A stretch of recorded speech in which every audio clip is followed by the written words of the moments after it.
Umar Ibn Al-Khattab radiallahu anhu, he said that I woke up one day and I said, I swear by Allah, today I'm going to outdo Abu Bakr in good. Like, this is what was keeping him up at night. Like, he always beats me. Anything I do, Abu Bakr does it better, right? And I've got to get that layer. I've got to outdo Abu Bakr today.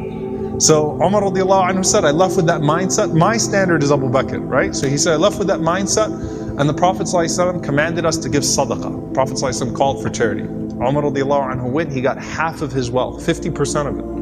Brought it to the Prophet ﷺ, gave him 50%, and he said, you know, the Prophet ﷺ said to me, what did you leave for your family? He said, I left the same amount.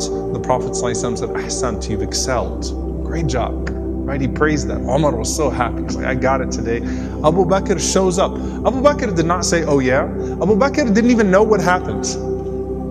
He just heard that the Prophet ﷺ called for sadaqah. Abu Bakr radiallahu anhu brought a batch of money. The Prophet ﷺ said, what did you, 𝗬𝗂𝗽𝗪𝗟𝗘𝗗𝗚, what did you leave for your family? قال أبقيت لهم الله ورسوله. He said, I left for them Allah and His Messenger. Sallallahu alayhi wa sallam. So the Prophet ﷺ smiled and he praised Abu Bakr radiallahu ta'ala anhu. And Umar says, قُلْتُ لَا أُسَابِقُكَ إِلَى شَيْءٍ أَبَدًا. He said, I will never be able to beat you in any good. Like, I'm done. I tap out. I can't beat this man. He always outdoes me in khair, in good. Now I'm going to narrate to you a few narrations about what Umar saw from Abu Bakr, because what I want you to realize is the trendsetter here.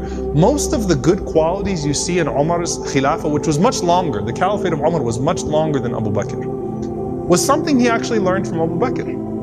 Okay? So this idea of charity and give it all for the sake of Allah, he got it from Abu Bakr. Abu Bakr outdid him, it kept him humble. Umar radiallahu anhu says, when Abu Bakr became Khalifa, this is extremely beautiful by the way. I want you to actually put yourself in Medina right now. Let's say Abu Bakr, you live there, Abu Bakr is the Khalifa. He leads the Salah, he leads the prayer. He said every day after Fajr, Abu Bakr radiallahu anhu would go in an opposite direction of his house and he would go deep into the desert. I was very curious, right? What does he do out there? So Umar radiallahu anhu said, I'd watch him every single day. You go to Salat al-Fajr and then Abu Bakr does not return home. He just walks far away into the desert. So he said, every day I'd wonder, إِلَىٰ أَيْنَ يَخْرُجْ? Where does he go? Where does he go? Where does he go? He said, one day I said to myself, لَأَتْبَعَنِي. That's it. I'm going to go follow him and find out what he's doing. I just can't get over this curiosity of mine. So Umar radiallahu anhu said, I kept the pace from him to where he was at the end of my eyesight, meaning I walked just as far away to where I could still see him. And then he said, I saw him go into this beat up old house. So Umar radiallahu anhu said, I quickly went and I hid behind. And he said, he spent a long time in there. It wasn't like a short amount of time. He spent a long time until after the sun was up, meaning it was getting hot. This is after Fajr, this is way past Duha, way past sunrise. And it got hot, and then Abu Bakr radiallahu anhu left the home and he made his way back to Medina. He said this is way out of the city of Medina now. This isn't even the city of Medina right now. Way out of the city of Medina. So Umar radiallahu anhu said, I waited until I could no longer see him, meaning he made his way back to Medina. And Umar radiallahu anhu said, I knocked on the door. Okay? And he said, this woman opened the door. She was elderly, she was frail, she was blind, and there were a bunch of little kids running around. Okay?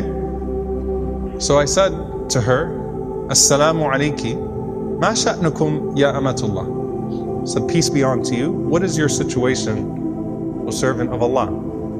And she said that I am a blind woman and I have no one to take care of me, and I also have these orphans with me. You know, and the implication, Allahu A'lam, her kids died, left behind, these are her grandchildren or these were orphans. Somehow it's her and it's some orphan children. And she says, I have no one to take care of me and these orphans. Umar radiallahu anhu said, who is that visitor that comes to you every single day? The answer, she says, I don't know who he is. لا يذكر لي اسمه أبدا. He never once shared his name with me. He never bothered to tell me his name. Umar radiallahu anhu said, well, what does he do? قالت جزاه الله خير. She said, may Allah reward him. Every morning he comes. Listen, by the way, she details it. She says, he cleans my home, he washes our clothes, he grinds our wheat, he bakes our bread, he cooks our breakfast, and then he leaves. Subhanallah, think about that. If this was the only narration we had about Abu Bakr, it's incredible.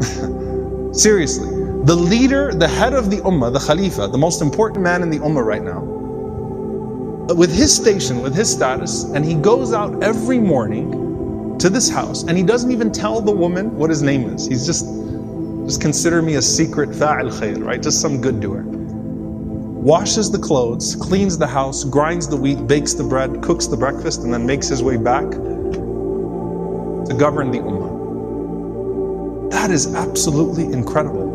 Umar radiallahu ta'ala anhu says, every single day, like, is this really what he does every single day? She said, every day, may Allah bless him.